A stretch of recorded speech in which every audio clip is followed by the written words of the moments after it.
น้ำสายทานชีวิตที่หล่อเลี้ยงอารยธรรมอันยิ่งใหญ่ในเอเชียใต้และตะวันออกเฉียงใต้มานับพันปีบัดนี้กำลังแปรเปลี่ยนเป็นศูนย์กลางของวิกฤตการณ์ที่ซับซ้อนและอาจนำไปสู่ความขัดแย้งครั้งใหญ่ภาพของแม่น้ำที่แห้งผากโครงการเขื่อนขนาดมหึมาที่กลายเป็นชนวนความขัดแย้งระหว่างประเทศและทานน้ำแข็งบนหลังคาโลกที่กำลังจะละลายหายไปคือสัญญาณเตือนถึงภัยคุกคามที่กำลังส่งผลกระทบต่อความมั่นคงและชีวิตของผู้คนนับพันล้านคนในคลิปนี้อับดุลไททูบจะพาทุกคนไปสำรวจเบื้องลึกของวิกฤตการณ์ด้านน้ำใน2ภูมิภาคที่สำคัญที่สุดของโลกเพื่อทำความเข้าใจถึงสาเหตุผลกระทบและแสวงหาแนวทางแห่งความร่วมมือก่อนที่ทุกอย่างจะสายเกินไป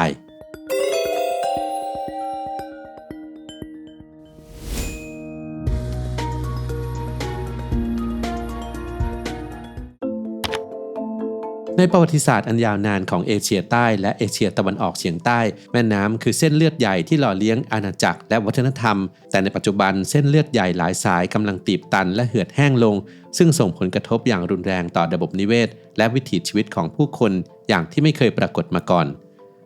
ย้อนกลับไปกว่า 5,000 ปีแม่น้ำสรัสบดีเคยไหลอย่างยิ่งใหญ่เป็นระยะทางกว่า 1,500 กิโลเมตรทำหน้าที่เป็นศูนย์กลางของอารยธรรมลุ่มแม่น้ำสินธุซึ่งเป็นหนึ่งในอารยธรรมเมืองที่เก่าแก่และรุ่งเรืองที่สุดของโลกหลักฐานทางโบราณคดีกว่า 2,000 แห่งจาก 2,600 แห่งที่ค้นพบล้วนกระจายตัวอยู่ตามแนวแม่น้ำสายนี้สะท้อนให้เห็นถึงความสำคัญอย่างยิ่งยวดแต่ด้วยการเปลี่ยนแปลงทางธรณีวิทยาและสภาพภูมิอากาศแม่น้ำที่เคยเกรียงไกรกลับหายสาบสูญไปในทะเลทรายทาเหลือเพียงตำนานที่ถูกจารึกไว้ในคัมภีร์ฤกขเวทซึ่งยกย่องแม่น้ำสรัสวดีว่าเป็นที่สุดแห่งมารดาที่สุดแห่งสายน้ำที่สุดแห่งเทพีปัจจุบันสถานการณ์ของแม่น้ำคงคาก็กำลังน่าเป็นห่วงในระยะยาวผลการศึกษาล่าสุดพบว่าภาวะแห้งแล้งในช่วงปี 1991 ถึง 2020 นั้นรุนแรงที่สุดในรอบ 1,300 ปีโดยมีปริมาณน้ำลดลงถึง 76% เมื่อเทียบกับช่วงแล้งรุนแรงที่สุดในศตวรรษที่ 16 ข้อมูลนี้สอดคล้องกับการตรวจวัดโดยองค์การนาซาที่ยืนยันว่าระดับน้ำในลุ่มน้ำคงคาพรหมบุตรลดลงอย่างต่อเนื่อง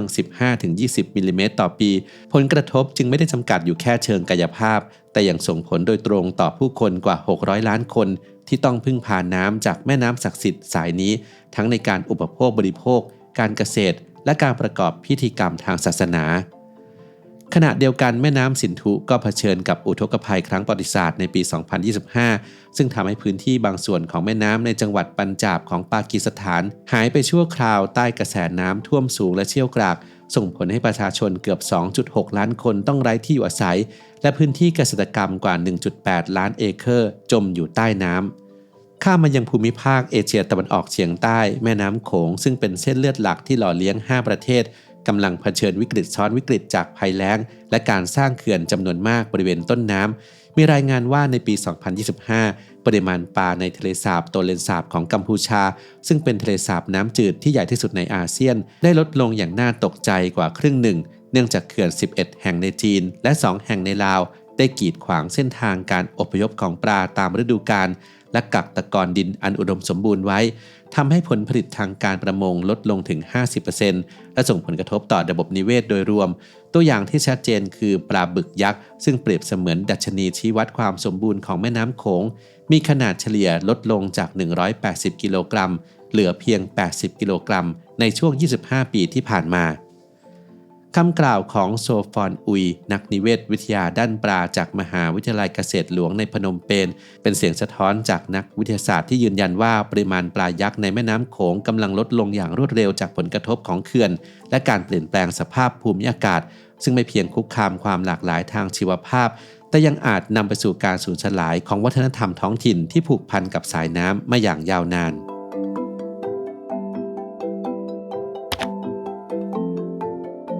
โครงการเขื่อนขนาดใหญ่ในเอเชียใต้และตะวันออกเฉียงใต้ถูกสร้างขึ้นภายใต้เป้าหมายของการเป็นสัญลักษณ์แห่งความก้าวหน้า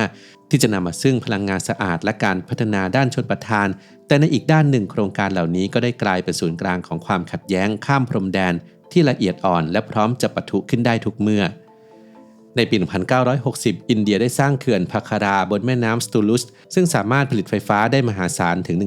1,325 เมกะวัตต์และพลิกโฉมรัฐปัญจาบให้กลายเป็นตะกร้าขนมปังของประเทศ แต่ความสำเร็จนี้กลับสร้างความบาดหมางกับปากีสถานประเทศปลายน้ำที่ต้องพึ่งพาน้ำจากแม่น้ำสายเดียวกันนี้ถึง 80% เพื่อการเกษตรที่หล่อเลี้ยงประชากรกว่า220ล้านคนความกังวลว่าอินเดียอาจใช้น้ำเป็นเครื่องมือต่อรองทางการเมืองนำไปสู่การไกล่เกลี่ยโดยธนาคารโลกจนเกิดเป็นสนธิสัญญา Indus Water Treaty ในปี 1960 แม้สนธิสัญญาจะยังคงอยู่แต่ความตึงเครียดกลับคลุกกลุ่นอยู่ใต้ผิวน้ำและการสร้างเขื่อนแห่งใหม่ของอินเดียยังคงกระตุ้นให้เกิดการประท้วงจากปากีสถานอยู่เสมอบนที่ราบสูงทิเบตโครงการเขื่อนยาลุงซางโบกำลังจะกลายเป็นโครงการพลังน้ำที่ยิ่งใหญ่ที่สุดในโลกด้วยศักยภาพกักเก็บน้ำ60 พันล้านลูกบาศก์เมตรและผลิตไฟฟ้า60กิกะวัตต์โครงการนี้คือหัวใจของนโยบายซีเตี้ยนตงซ่งของจีนแต่ก็ได้สร้างความหวาดระแวงอย่างยิ่งแก่อินเดียและบังกลาเทศซึ่งเป็นประเทศปลายน้ำที่ต้องพึ่งพาแม่น้ำพรหมบุตรการควบคุมการไหลของน้ำจากต้นน้ำอาจหมายถึงอำนาจในการกำหนดชะตากรรมของพื้นที่เกษตรกรรมและชีวิตผู้คนนับล้านในฤดูแล้งและอาจก่อให้เกิดอุทกภัยร้ายแรงหากมีการปล่อยน้ำอย่างกระทันหันยิ่งไปกว่านั้นที่ตั้งของเขื่อนยังอยู่ในเขตเสี่ยงต่อแผ่นดินไหวซึ่งยิ่งเพิ่มคำถามถึงความปลอดภัยและความยั่งยืนของโครงการระดับมหึมานี้ผลกระทบของโครงการเขื่อนขนาดใหญ่ไม่ได้จำกัดอยู่แค่เพียงคู่ขัดแย้งหลักแต่ยังแผ่ขยายเป็นโดมิโนไปทั่วทั้งภูมิภาคในลุ่มน้ำโขงวิถีชีวิตของชาวประมงกว่า60ล้านคนกำลังถูกคุกคามส่วนในบังกลาเทศเขื่อนทิสตาของอินเดียได้ลดปริมาณน้ำที่ไหลเข้าประเทศลง 40%เปลี่ยนพื้นที่เกษตรกรรมอันอุดมสมบูรณ์ให้กลายเป็นดินแดนที่แห้งแล้งปรากฏการณ์เหล่านี้สะท้อนให้เห็นว่าเขื่อนได้กลายเป็นสัญลักษณ์ของความขัดแย้งด้านทรัพยากรที่นับวันจะยิ่งทวีความรุนแรงขึ้น